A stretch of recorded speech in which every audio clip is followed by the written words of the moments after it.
Praise the lord. యేసునామ స్మరణ అనే ఉదయకాల కార్యక్రమానికి మీ అందరికీ ఆహ్వానం. లేచారండి. ఈరోజు దేవుని యొక్క వాగ్దానం వినడానికి సిద్ధంగా ఉన్నారని నమ్ముచున్నాను. 104 కీర్తన 24 వచనం. యెహోవా నీ కార్యంలో ఎన్నెన్ని విధములుగా ఉన్నవి, జ్ఞానము చేత నీవు వాటిని అన్నిటినీ నిర్మించితివి. నీవు కలుగ చేసిన వాటితో భూమి నిండి ఉన్నది. దేవుని యొక్క కార్యాలు ఎన్నెన్ని విధాలుగా ఉన్నాయండి. ప్రతిదినం ఒక నూతనమైన కార్యం చేయడానికి సిద్ధంగా ఉన్నాడు. ఈరోజు నువ్వు దేని కొరకు ఎదురు చూస్తున్నావో అది ఎన్నో విధాలుగా ఆల్రెడీ దేవుడు ప్లాన్ చేసి ఉన్నాడు. ఈరోజు దేవుడు నీ జీవితాన్ని మార్చే కార్యాలు చేయబోతున్నాడని నమ్మిన వారికి ఖచ్చితంగా దేవుడు చేయబోతూ ఉంటున్నాడు. కొన్ని వాక్యాలు మనం చూసినట్లయితే దేవుడు అంట ఆల్రెడీ మన కొరకు సిద్ధం చేసిన కార్యాలు రెడీగా ఉన్నాయంట. ఈరోజు నీ కొరకు ఎన్ని కార్యాలు దేవుడు సిద్ధపరిచాడో అవన్నీ నువ్వు పొందుకోవచ్చున్నావు. నీ కొరకు నీ ప్రయాసం 1% అయితే దేవుడు నీ కొరకు 1000 times ప్రయాసంతో లేక ఒక ప్లాన్తో ఆయన ఉండి ఉన్నాడు. కాబట్టి ఈరోజు నువ్వు అనుకుంటున్నావు ఈ కార్యం ఎలా చేయాలి, లేకపోతే నా జీవితంలో ఈ కార్యం ఎలా జరుగుతుంది అని నువ్వు అనుకుంటున్నావు. ఎన్నెన్ని విధాలుగా దేవుడు చేయబోతున్నాడు తెలుసా.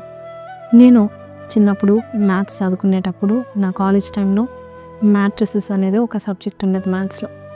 అంటే దాంట్లో ఎన్ని విధాలుగా మరి ఆ ప్రపోర్షన్ ఆ యొక్క నంబర్ వస్తుందో కూడా, ఎన్ని విధాలుగా రిలేషన్షిప్స్ ఉంటాయో కూడా నేను చదువుకొని రాసుకొని ఉన్నప్పుడు నేను ఆశ్చర్యపడిపోయా. The so many matrices. అలాగే మన దేవుడు కూడా తన కార్యాలు, తన జ్ఞానం మించి ఉన్నది. ఎన్ని కార్యాలు చేస్తాడో నీ జీవితంలో నీకే అంత చిక్కకుండా దేవుడు కార్యాలు చేస్తూ ఉంటాడు.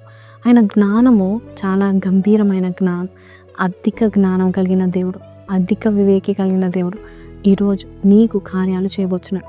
మ్యారేజ్ విషయంలో నువ్వు ప్రార్థన చేస్తున్నావేమో, కానీ దేవుడు అన్నిటినీ దేవుడు డాట్ డాట్ డాట్ కలిపి నీ జీవితంలో ఒక నూతన కార్యం చేయబోతున్నాడు.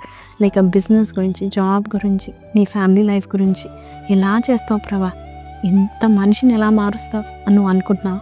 దేవుడు ఎన్నెన్ని విధాలుగా మార్చగలుగుతాడు తెలుసా. దేవునికి అసాధ్యమైందంటూ ఏదీ లేదు.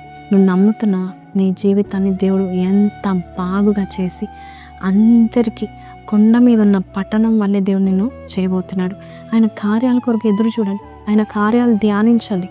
ఎన్ని విధాలుగా చేశాడో చూడండి. ఒకటే మరి కార్యాన్ని మరొక్కసారి అదే రిపీట్ చేయలేదు. గుడ్డివానికి ఒకసారి చెయ్యి ఉంచాడు, ఒకసారి ఉమ్మి పెట్టాడు, ఒకసారి మట్టిలో అన్నాడు. ఇలా ఎన్నెన్ని కార్యాలు ఎన్ని విధాలుగా చేశాడు. నీ జీవితంలో కూడా నూతనమైన కార్యాలు అనేక రీతిలో దేవుడు చేయబోతూ ఉంటున్నాడు. కాబట్టి ఈ మాటలు విన్న నీవు చిన్న ప్రార్థన చేస్తాను. కళ్ళు మూసుకుంటారా ప్రార్థన. పరిశుద్ధుడ మహోన్నతుడగు తండ్రి, నమ్మి ఈ యొక్క వాగ్దానాన్ని అయ్యా స్వీకరిస్తున్నాం నాయన. ఎలాగ చేస్తాం మాకు తెలియదు, ఎన్ని కార్యాలు చేస్తాం మాకు తెలియదు, కానీ ఒక్కొక్క సమస్యకు ఎన్నెన్ని విధాల సొల్యూషన్స్ నువ్వు ఇవ్వబోచినందుకు నీకు వందనాలు. ఒక్కొక్క నాయన ప్రభ తండ్రి అడ్డంకని నాయన ప్రభ నువ్వు తొలగించి ఎన్ని విధాలుగా నువ్వు బాగు చేయబోచినందుకు నీకు వందనాలు. అయ్యా ఈ గాయం ఎలా మారుతాడు దేవుడు, మా కుటుంబ పరిస్థితిని ఎలా మారుస్తాడు దేవుడు అనుకున్న వారి జీవితంలో ఎన్నెన్ని రీతిలో ఎన్నెన్ని విధాల కార్యాలను చేయబోతున్నందుకు నీకు వందనాలు.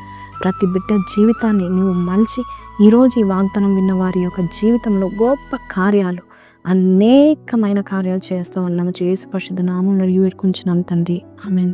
సో ప్రైజ్ లార్డ్ అండి. విన్నాం కదండి ఈ వాగ్దానము. దేవాది దేవుడు ఎన్నో కార్యాలు ఎన్నెన్ని విధాలుగా చేయబోతున్నాడో మీకు ఈరోజు బయలుపరిచాడు. కాబట్టి ఈ వాగ్దానం నమ్మిన వారి కింద I'm waiting for your many works Lord అని పెట్టండి. And may God bless you with lot many miracles coming up. Praise the Lord. Have a blessed day. See you tomorrow. Until then take care.